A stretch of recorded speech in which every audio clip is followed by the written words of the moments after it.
Hello, welcome. This lecture is on the Vietnam War.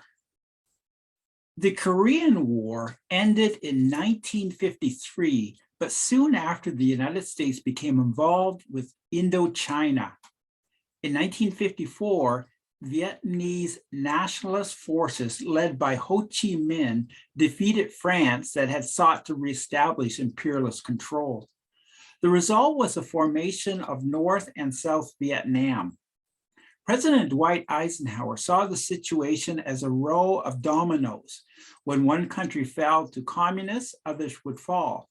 Consequently, the United States assisted South Vietnam to prevent communist Ho Chi Minh and North Vietnam from taking control of all of Vietnam.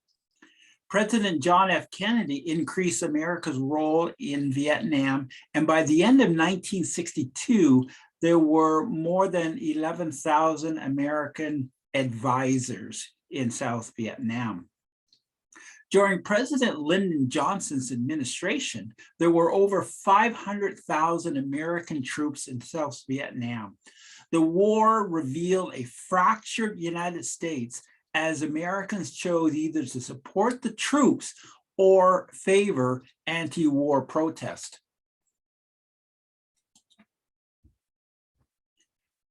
America's position to support the Republic of Vietnam, that is South Vietnam, in a struggle against the Communist Democratic Republic of Vietnam, that is North Vietnam, became stronger throughout the 1960s. Within President Johnson's first year, the North Vietnamese Army and the guerrilla arm of the Communist National Liberation Front, better known as the Viet Cong, increased their military operations, and there were about 400 to 500 incidents a week of terrorism, sabotage, and propaganda. In early August 1964, the North Vietnamese, using Soviet-built boats, attacked the USS Maddox, an American destroyer in the Gulf of Tonkin. After another episode 2 days later involving the Maddox and the USS Turner, which was another destroyer, Johnson responded by securing congregational approval of the Southeast Asia Resolution, better known as the Gulf of Tonkin Resolution. This was, in essence, a blank check for the administration, quote, to take all necessary measures to repel any armed attack against the forces of the United States and prevent further aggression, end of quote. The Gulf of Tonkin Resolution has generated much debate among historians. Some point to the politicians who viewed it as completely legal, and others point to those who argue that it was an act of dangerous manipulation. Senator J. William Fulbright was one who, quote, performed beautifully, end of quote, in reassuring like-minded liberals that the resolution was a moderate measure designed to prevent a wider war. Fulbright later claimed that the Gulf of Tonkin Resolution was an exercise of deception, demonstrates the growing polarization in political circles that unfolded on the issue of American involvement in Vietnam. By 1965, America's military involvement escalated quickly.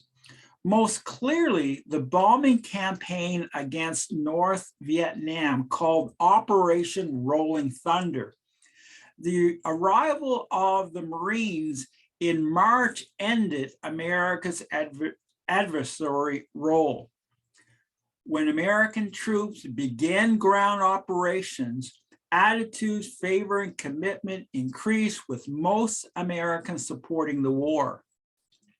The ground war saw troop levels rise from 59,000 at mid-year 1965 to over 184,000 at the end of the year. At the end of the following year, that is 1966, there were 385,000 American troops in Southeast Asia. For politicians seeking reassurance for their anti-communist stand, there were government documents that highlighted the ruthless intimidation and threat of violence practiced by communists in Vietnam. For example, one 1967 Department of State report claimed that the Viet Cong had to rely on terror to maintain their precarious control of various regions of South Vietnam. Almost 60% of South Vietnamese survey respondents identified the reality of Viet Cong terrorism and sabotage. Many Americans saw all forms of communism as atheistic and repressive systems that rob people of freedom. In an article entitled "Why I Worry About the War in Vietnam," published in April 1967, Republican Senator Margaret Chase Smith accepted the stark fact that America was in Southeast Asia and that it could not pull out and leave South Vietnam and its people to the mercy of the Viet Cong and North Vietnam. Put simply, American and South Vietnamese surrender was unthinkable. In her article, she focused her criticism on Secretary of Defense Robert McNamara for the administration's contradictory policies. She questioned America's national resolve when McNamara stated on one hand, bombing in the North showed North Vietnamese leaders the price they pay for their continual efforts to subvert the South, but on the other hand, admitted that bombing had no major impact on slowing infiltration. In her eyes, it was predictable, that Americans experienced confusion when Senator Robert Kennedy quoted the Secretary of Defense as an authoritative source for a bombing pause, while President Johnson quoted the Secretary of Defense as an authoritative source against another bombing pause. Believing that the United States was winning in Vietnam, Senator Smith argued for more patience and determination in forcing Ho Chi Minh to the peace table. Specifically, the American military had to go beyond limited and restrained operations and strike the supply lines in North Vietnam. One common argument against American involvement in Vietnam reasoned that if the main opponent was the Viet Cong, then the United States was wrongfully interfering in a civil war. Another point was that American retreat might be unthinkable to some, but was it right that 200 American boys died each week because politicians lacked the guts to admit an error? Declaring that the war distressed him and that he knew no one who approved America's foreign policy, one commentator wrote, "I care no more about my present or my future, sick with a conscience that cries out day and night to know what I could and should have done to prevent the awful sin in the United States." Taking a different approach, a veteran at Fort Carson, Colorado, claiming to be a witness to communist terror in Vietnam, encouraged politicians to support the fight to bring freedom to the South Vietnamese people. A common outlook was that no one except advisors should have been sent at all, but now that the politicians had committed to a ground war, American troops could not retire until they completed the mission. This position had enough traction in the Johnson administration that the number of American troops reached the stunning figure of 436,000 by May 1967, as General William Westmoreland, the United States commander, prepared the way to victory. In December 1967, a Harris poll found Americans supporting escalation rather than de-escalation of the war by a margin of 63 to 37%. The debate spilled over into college campuses, and many of the foot soldiers for the anti-war movement came from the colleges.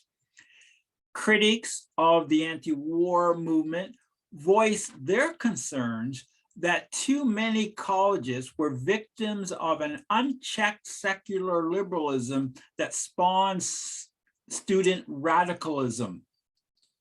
The Wall Street Journal declared that the most prestigious universities in the United States poured out, quote, authoritative statements that American society and its institutions are utterly undeserving of respect, end of quote. Division widened in 1968, the launching of a series of coordinated assaults by the North Vietnam Army and the Viet Cong on many provincial capitals and major cities in South Vietnam began on January 30. The fierce attacks of the Tet Offensive were a psychological blow to the United States, even though militarily the offensive was a tactical disaster for the communists. American and South Vietnamese troops eventually crushed the communist offensive, but the magnitude of the communist operation shocked many Americans who had believed the government's message that the United States was winning the war. The dominant perception in the mainstream press was that the Tet Offensive was a massive military defeat for the United States. Anchor of the CBS Evening News, Walter Cronkite, stated that the US should negotiate an end to the war. Disagreeing with the grim news reports of the Tet Offensive, others lamented that the United States missed a golden opportunity to finish off the communists in the South. US military historian Brigadier General S.L.A. Marshall argued that, quote, a potential major victory, end of quote, for the United States was lost due to mistaken estimates, loss of nerve, and a tidal wave of defeatism. Evangelical Christian reports on the Tet Offensive gave emotional stories of the deaths of American missionaries. Readers of Christianity Today learned how in Banh Mi thought the Reverend Robert Zemer and the Reverend C. Edward Thompson of the Christian and Military Alliance appealed to the Viet Cong to allow them to transport badly injured Carolyn Griswold to a hospital. They were shot dead on the spot by the Viet Cong, and consequently, Miss Griswold died. At the same time, Ruth Wilting, a nurse from Cleveland, died when the communists strafed a garbage pit where she and others sought sanctuary after bombs destroyed the missionary compound. Ruth Thompson, wife of Edward, also lost her life, but fortunately the couple's 5 children survived because they were in Malaysia. Other reports told of atrocities such as the communists entering an orphanage and gunning down the children and superintendent. The response of Dr. Harold John Ockenga, evangelical minister of Park Street Church in Boston was for the United States to go for victory by blockading the harbor, destroying strongholds in Laos and Cambodia, and, quote, chancing a bigger war and an encounter with Russia and China, end of quote. For many evangelicals, the failure of the South Vietnamese to support the invading communists was proof that America's fight to save Vietnam was a worthy cause. So as the North Vietnamese were pouring into South Vietnam, it was clear that most of the South Vietnamese did not want to have communism. However, President Johnson lost the will to fight. On March 31, Johnson went on television to present the shocking news of his decision not to run for re-election. For the first time, over 50% of Americans polled said that the war was a mistake. In the following weeks, the American people had to cope with the assassinations of civil rights leader Martin Luther King Jr. and presidential hopeful Senator Robert Kennedy. In the months leading up to the Chicago Democratic Convention in 1968 to choose a presidential candidate for the November election, the Democrats were in disarray, with one camp prepared to stick it out in Vietnam versus a camp of insurgent liberals who had the support of anti-war Americans, hopeful that constitutional remedies were possible. The Chicago Convention in August witnessed an intense crackdown on anti-war protests by police. But polls indicated that most Americans favored the actions of the police and Mayor Richard Daley. With the emergence of Alabama Governor George Wallace as a third-party candidate, the Republican Party's Richard Nixon scored a close victory over Democrat Hubert Humphrey, 43.7% to 42.4% of the total vote. Desiring an honorable peace without increasing American troop buildup, President Nixon outlined the plan of Vietnamization, where South Vietnamese troops would replace American troops. There were approximately 540,000 American troops in South Vietnam, and soldiers returning to the United States would take place in stages. While the South Vietnamese armed forces began the process of gaining strength, Nixon ordered more bombing in North Vietnam, Laos, and Cambodia. With the pace of change too slow in the eyes of anti-war activists, they organized major protests across the nation, a decentralized approach that involved over 200 urban centers. Before the planned mass demonstrations of October 15, 1969 took place, Nixon voiced his criticism, quote, "Whatever the issue, to allow government policy to be made in the streets would destroy the democratic procedure. It would give the decision not to the majority and not to those with the strongest arguments, but to those with the loudest voices," end of quote. But try as he did, Nixon could not slow the momentum of anti-war activists who sought to end the wrongs of the Hawks. Approximately 2 million Americans participated in the October 15 moratorium to end the war in Vietnam.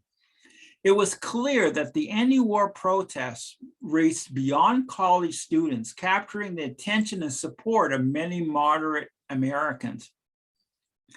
A worried Nixon responded with an important television address. His, quote, great silent majority speech of November 3rd, which asked patriotic Americans to be patient with the Americans' policy of peace with honor, went over the heads of the press to the people. Although generally well received by many ordinary Americans, the speech also galvanized the support of others for another major anti-war protest planned for mid-November.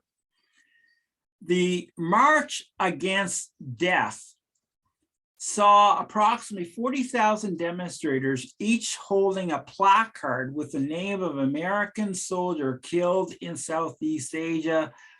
And they marched past the White House, calling out the names of the dead soldiers, and then depositing the placards in coffins at the Capitol.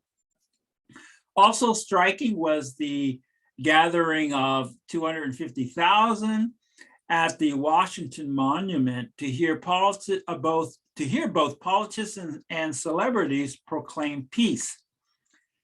The influence of such demonstrations, however, was hurt by radicals carrying Viet Cong flags and pictures of communist icons and militants clashing with law enforcement. In late 1969, polling indicated that only 21% of Americans favored immediate withdrawal. The early months of 1970 witnessed a slight cooling off period, but this changed after April 30, when Nixon delivered his speech live on television and radio, informing the public that an American and South Vietnamese incursion into Cambodia was in progress. The number of colleges that acted against Nixon's policy especially grew after National Guardsmen killed 4 students at Kent State University in Ohio on May 4th. Responding to anti-war protests, the burning of the Reserve Officers Training Corps building, and other acts of property damage, the Ohio governor had called out the National Guard to restore order and peace. The tragic deaths resulted in an unparalleled eruption in American history of hundreds of campus demonstrations from coast to coast. Radical pundits challenged White House interpretations that narrowly focus on communist aggression in global terms, with little or no appreciation for a Vietnamese self-determination guided by indigenous communist leadership. One of the more noted books in this period that offered a romantic version of the Viet Cong was Francis Fitzgerald's Fire in the Lake, the Vietnamese and the Americans in Vietnam. In studies such as these, it was the United States that must bear the responsibility for the torture of an entire nation, since it sustained corrupt South Vietnamese governments. They argued that it was the Americans rather than the Vietnamese communist leadership who were guilty of spurning negotiation and escalating the war. When dozens of anti-war activists, notably people such as actress Jane Fonda and the Students for Democratic Society co-founder Tom Hayden, visited North Vietnam over the course of the war, the government and most Americans viewed such visits as acts of betrayal or worse. Quoted as saying, "Now we're all Viet Cong," Hayden and the others who met with North Vietnamese and Viet Cong leaders was proof in the eyes of many Americans of a warm relationship between communists and anti-war activists. At some demonstration, Activists unwisely read public greetings sent by North Vietnamese leaders, thus substantiating the worst fears of Americans who believed that anti-war activists favored a communist system of government. A student for a Democratic Society leader, Bill Ayers, believed it was possible for the American government to fall. The third world romanticism of radicals clearly hurt the anti-war movement, a fact that Hayden admitted years later. The photograph of activist Jane Fonda in North Vietnam behind an anti-aircraft gun used to shoot down American airplanes infuriated many. It is no wonder that the anti-war movement engaged the active support of only a minority of Americans, with perhaps as few as 6 million participating in its major events and 25 million on the sidelines sympathizing with them, end of quote. Only a small number of college students viewed the cause of the communists as an honorable one that warranted their support. There were young protesters who chanted slogans like, ho, ho, ho, Chi Minh, the NFL is going to win. But such extravagant rhetoric of revolutionary cultism was fleeting. Some impressionable young minds caught up in the excitement of challenging a capitalistic system with provocative ideas new to them were sure to fall under the spell of Marxists and other left-wing professors. But the next step of embracing full-blown radicalism is one that very few students took. Undoubtedly, it was difficult for many Americans to understand how students could pay any homage, serious or not, to communist ideas. Whether they were certain Ho was a pawn or not, many Americans saw Ho Chi Minh as ruthless.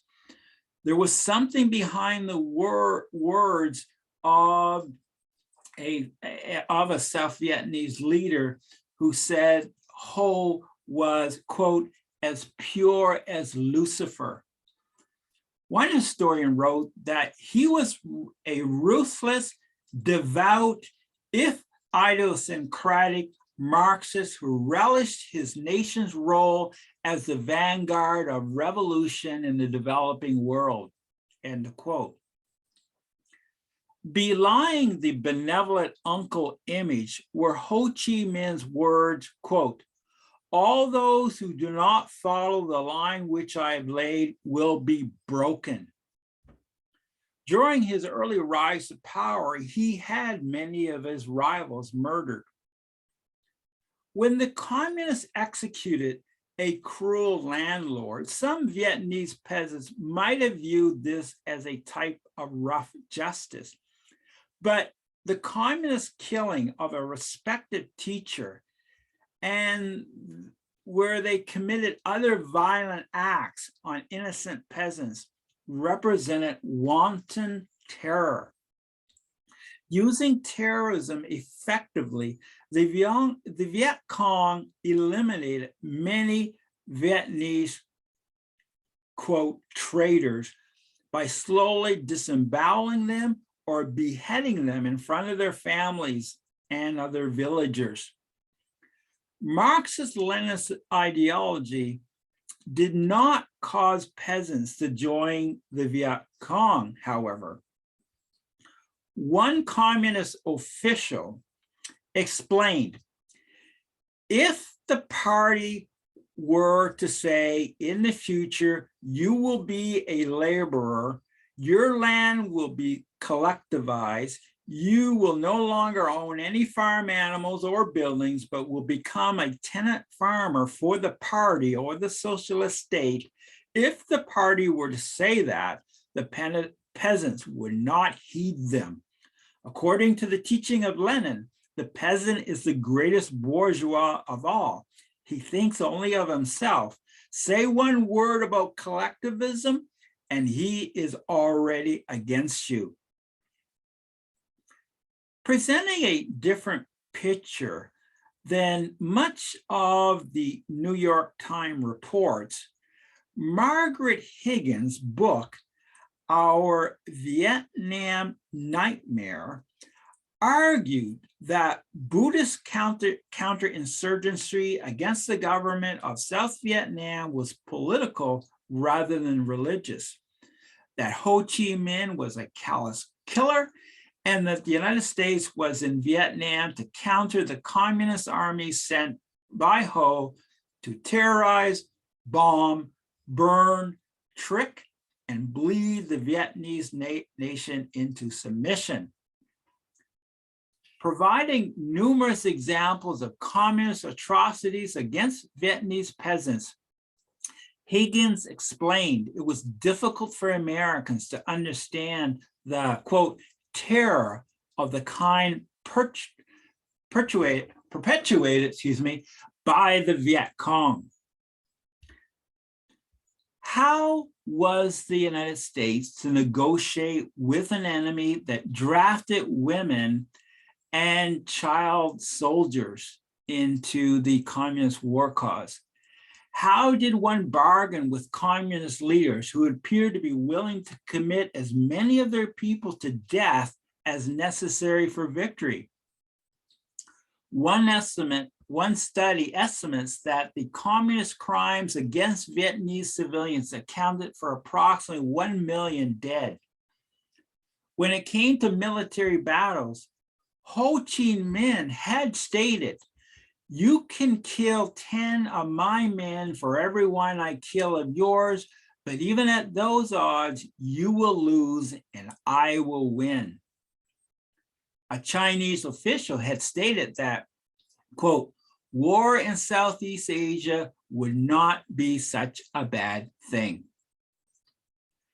In his book, The Just War, Paul Ramsey argued that Christian love of the neighbor demanded American action against communist aggression.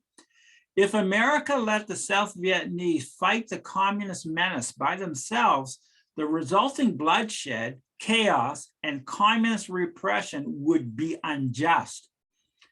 For some, pulling out of Southeast Asia immediately was wrong. It would stop the fighting, but not the fight. Victory over the communists was only possible with a full military effort. Some scholars claim that the notion of America as a city upon a hill compelled the United States to intervene in Vietnam to provide a moral example to the world. There is clear evidence of many Americans consistently showing a willingness to support all American military activities which confronted the communist menace anywhere in the world.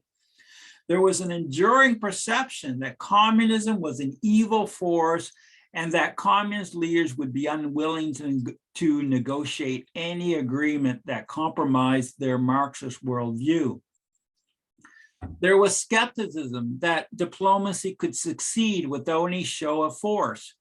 Concerning Vietnam, supporters of American involvement believed that both the Soviets and the Chinese supported the North Vietnamese cause. However, America was increasingly losing the will to stay committed in Vietnam. In the eyes of anti-war protests, it was immoral for the government to force young people to fight a war that had not been declared legally. A large majority of those who served in Vietnam were volunteers. The number of those who were drafted to fight was in the range of about 25%. So the large majority were volunteers. But would it not have been better if only volunteers had served on the front lines? The draft was an intensely emotional issue. In the end, There was no American military victory over the Vietnamese communists. Nixon's policy of withdrawal continued, and by the end of 1970, there were 200,000 less troops than the highest total of the Johnson administration. At the end of 1971, there were about 157,000 left in Vietnam. In March 1972, the North Vietnamese launched a major offensive into South Vietnam, and Nixon responded with massive bombing. There was also heavy bombing at the end of the year. On January 27, 1973, the United States, South Vietnam, and the Vietnamese communists signed the Paris Accords. There was an immediate ceasefire, and the United States began withdrawing its remaining 24,000 troops. There was no provision in the Paris Accords for the communists to withdraw from South Vietnam. In the spring of 1975, Congress refused President Gerald Ford's request for American aid to the South Vietnamese. Soon after, South Vietnam fell to communist forces. Thank you.